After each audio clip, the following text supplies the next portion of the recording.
ಶ್ರೀ ಗಣಪತಿ ಶಾರದಾ ಗುರುಭ್ಯೋ ನಮಃ. ಕೂಜಂತಂ ರಾಮರಾಮೇತಿ ಮಧುರಂ ಮಧುರಾಕ್ಷರಂ ಆರುಹ್ಯ ಕವಿತಾ ಶಾಖಂ ವಂದೇ ವಾಲ್ಮೀಕಿ ಕೋಕಿಲಂ. ಶ್ರೋತೃಗಳಿಗೆ ಶ್ರೀ ಚಾಮರಾಜೋಕ್ತಿ ವಿಲಾಸವೆಂಬ ಕನ್ನಡ ರಾಮಾಯಣದ ಯುದ್ಧಕಾಂಡದಲ್ಲಿ ಇಂದ್ರಜಿತುವು ಮಾಯಾ ಸೀತೆಯನ್ನು ಸಂಹರಿಸಿದ್ದು ಎಂಬ 81ನೆಯ ಅಧ್ಯಾಯಕ್ಕೆ ಸ್ವಾಗತ. ಆಮೇಲೆ ಇಂದ್ರಜಿತುವು ರಾಮ ಲಕ್ಷ್ಮಣರ ಯತ್ನವನ್ನು, ಅಂದರೆ ದಿವ್ಯಾಸ್ತ್ರದ ಮೂಲಕ ಇಂದ್ರಜಿತುವನ್ನು ಕೊಲ್ಲಲೇಬೇಕೆಂಬ ರಾಮನ ಯತ್ನವನ್ನು ಕಂಡನು. ತನ್ನನ್ನು ಕೊಲ್ಲಬೇಕೆಂದು ಶ್ರೀರಾಮನು ದಿವ್ಯಾಸ್ತ್ರವನ್ನು ತನ್ನ ಮೇಲೆ ಸಂಧಾನ ಮಾಡುವುದಕ್ಕೆ ಯತ್ನ ಮಾಡುತ್ತಿದ್ದಾನೆಂದು ತಿಳಿದು ಪೂರ್ವದಲ್ಲಿ ಶ್ರೀರಾಮನು ಅತ್ಯಂತ ಪಟು ಭಟರಾದ ಕುಂಭಕರ್ಣನೆ ಮೊದಲಾದವರನ್ನು ಕೊಂದದ್ದನ್ನು ನೆನೆದು ಭಯಪಟ್ಟು ಸಮರ ಭೂಮಿಯಿಂದ ತಿರುಗಿ ಲಂಕಾಪಟ್ಟಣಕ್ಕೆ ಹೊರಟು ಹೋದನು. ಅನೇಕ ರಾಕ್ಷಸ ಬಲವನ್ನು ಕೂಡಿಸಿಕೊಂಡು ಆತನು ಲಂಕಾಪಟ್ಟಣದ ಪಡುವಣ ಬಾಗಿಲಿನಿಂದ ಹೊರಟು ಮಾಯೆಯಿಂದ ಸೀತಾದೇವಿಯ ಆಕಾರವನ್ನು ಕಲ್ಪಿಸಿ ಆ ಮಾಯಾ ಸೀತೆಯನ್ನು ರಥದ ಮೇಲಿರಿಸಿಕೊಂಡು ಕಪಿ ಬಲವನ್ನು ಭ್ರಮೆಗೊಳಿಸುತ್ತಿದ್ದನು.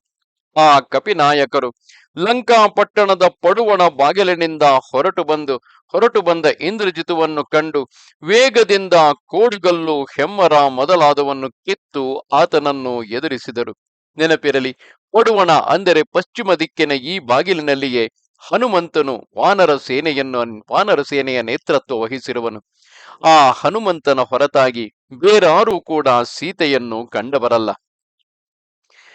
ಆ ಸಮಯದಲ್ಲಿ ಆ ವಾನರ ಬಲವನ್ನು ಕೂಡಿಕೊಂಡು ಹೋಗುತ್ತಿದ್ದ ಹನುಮಂತನು ಇಂದ್ರಜಿತುವಿನ ರಥದಲ್ಲಿದ್ದ ಆ ಮಾಯಾ ಸೀತೆಯನ್ನು ನೋಡಿ ತಾನು ಮೊದಲು ಅಶೋಕವನದಲ್ಲಿ ಕಂಡ ಸ್ಥಿತಿಯಲ್ಲಿ ಒಂಟಿ ಜಡೆಯುಳ್ಳವಳು, ಉಪವಾಸದಿಂದ ಕೃಶಾಂಗಿಯು, ಮುಖ ಕಾಂತಿಗೊಂದಿ ದೈನ್ಯ ಭಾವವುಳ್ಳವಳು ಆಗಿದ್ದ ಸೀತಾದೇವಿಯ ಕುರುಹುಗಳೆಲ್ಲವನ್ನು ನೆನೆದು ಆ ಮಾಯೆಯನ್ನು ಸೀತೆಯೆಂದೇ ಭ್ರಮಿಸಿ ವ್ಯಥೆಯಿಂದ ಕಣ್ಣೀರು ತುಂಬಿದನು.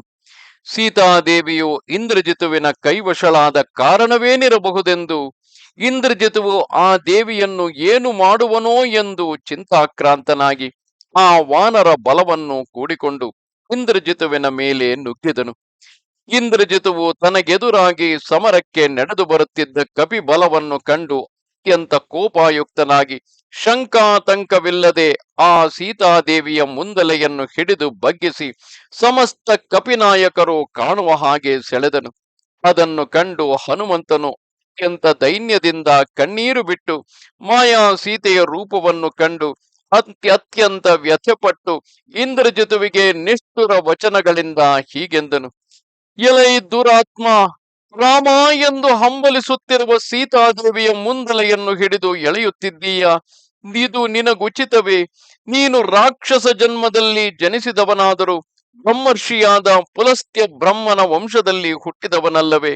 ನಿನಗೆ ಇಂಥ ಪಾಪ ಬುದ್ಧಿ ಹುಟ್ಟಿದ ಮೇಲೆ ನಿನ್ನ ಜನ್ಮವನ್ನು ಸುಡಬೇಕು.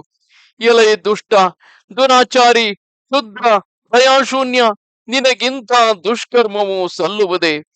ದೇಶ ತ್ಯಾಗ ಮಾಡಿ ಮನೆಯನ್ನು ಬಿಟ್ಟು ವನವಾಸ ಮಾಡಿಕೊಂಡಿದ್ದ ಶ್ರೀರಾಮನ ಪಟ್ಟದ ರಾಣಿಯಾದ ಸೀತಾದೇವಿಯನ್ನು ಆತನಿಲ್ಲದ ಸಮಯದಲ್ಲಿ ಹಿಡಿದು ತಂದು ಸೆರೆಯಿಟ್ಟಿದ್ದು ಸಾಲದೆ ಈಗ ಇಲ್ಲಿಗೆ ತಂದು ಕೊರಳನ್ನು ಕೊಯ್ಯುವುದಕ್ಕೆ ಈ ದೇವಿಯು ನಿನಗೇನು ಅಪರಾಧವನ್ನು ಮಾಡಿದಳು? ಈಕೆಯನ್ನು ಕೊಂದೆಯಾದರೆ ನೀನು ಬದುಕಲಾರೆ. ಈ ಕ್ಷಣದಲ್ಲೇ ನನ್ನಿಂದ ಮರಣವನ್ನೈದುವೆ. ಈ 14 ಭುವನದೊಳಗಾಗಿ ಸ್ತ್ರೀ ಹಿಂಸೆ ಮಾಡಿದ ಪಾಪಿಗಳಿಗೆ ಯಾವ ಲೋಕವು ಸಲ್ಲುವುದೋ ಅಂಥ ಲೋಕಕ್ಕೆ ಈಗಲೇ ನಿನ್ನನ್ನು ಕಳಿಸುವೆನು ಎಂದು ನುಡಿದು ಅತ್ಯಂತ ಕೋಪಾಟೋಪದಿಂದ ಸಮಸ್ತ ಕಪಿಬಲವನ್ನು ಕೂಡಿಕೊಂಡು ಯುದ್ಧಕ್ಕೆ ಹೋದನು. ಇಂದ್ರಜಿತುವು ತನ್ನನ್ನು ಅಟ್ಟಿಕೊಂಡು ಬರುತ್ತಿದ್ದ ಕಪಿಸೇನೆಯನ್ನು ಕಂಡು ಅನೇಕ ಬಾಣಗಳಿಂದ ಹೊಡೆದು ನಿಲ್ಲಿಸಿ ಹನುಮಂತನನ್ನು ಕುರಿತು: ಎಲೈ ಹನುಮಂತ, ನೀನು ಸುಗ್ರೀವ ಲಕ್ಷ್ಮಣರ ಸಮೇತನಾದ ರಾಮನು ಯಾರ ನಿಮಿತ್ತವಾಗಿ ಬಂದಿರುವಿರೋ ಅಂಥ ಸೀತಾದೇವಿಯನ್ನು ನಿಮ್ಮೆಲ್ಲರ ಕಣ್ಣ ಮುಂದೆ ಕೊಂದು ಆಮೇಲೆ ಲಕ್ಷ್ಮಣ ಸಮೇತನಾದ ರಾಮನನ್ನು, ನಿನ್ನನ್ನು, ಸುಗ್ರೀವನನ್ನು, ದುರ್ಜನನಾದ ವಿಭೀಷಣನನ್ನು ಕೊಲ್ಲುತ್ತೇನೆ. ನೀನು ಸ್ತ್ರೀಯರನ್ನು ಕೊಲ್ಲಬಾರದೆಂದು ಹೇಳಿದೆಯಲ್ಲ, ಅದಕ್ಕೆ ಉತ್ತರವನ್ನು ಕೇಳು. ಶತ್ರುಗಳಿಗೆ ಯಾವ ಕೃತ್ಯವನ್ನು ಮಾಡಿದರೆ ಮನಸ್ಸಿಗೆ ದುಃಖ ಉಂಟಾಗುವುದು ಆ ಕೃತ್ಯವನ್ನೇ ಮಾಡಬೇಕು ಎಂದು ನುಡಿದು ಖಡ್ಗವನ್ನು ಹಿರಿದು ಆ ಮಾಯಾ ಸೀತೆಯ ಶಿರಸ್ಸನ್ನು ಕತ್ತರಿಸಿ ನೆಲಕ್ಕೆ ಹಾಕಿದನು. ಆಮೇಲೆ ಹನುಮಂತನನ್ನು ಕುರಿತು, ಎಲೈ ಹನುಮಂತ, ರಾಮನ ಪ್ರಿಯಳಾದ ಸೀತಾದೇವಿಯನ್ನು ಕೊಂದದ್ದನ್ನು ನಿನ್ನ ಕಣ್ಣಾರೆ ನೋಡಿದೆಯಾ? ನೀವು ಎಷ್ಟು ಪ್ರಯಾಸ ಪಟ್ಟರೂ ವ್ಯರ್ಥ ಎಂದು ನುಡಿದು ಹರ್ಷದಿಂದ ರಥದ ಮೇಲೆ ನಿಂತುಕೊಂಡು ಬೋಗ್ಬಿಟ್ಟು ಕೂಗಿದನು. ಬಳಿಕ ಆ ಕಪಿನಾಯಕರು ಅತ್ಯಂತ ಭಯದಿಂದ ದಿಕ್ಕುಗಳಿಗೆ ಪಲಾಯನ ಮಾಡಿದರು.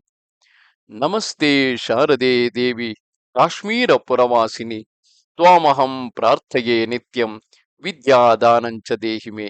ನಮಸ್ಕಾರ.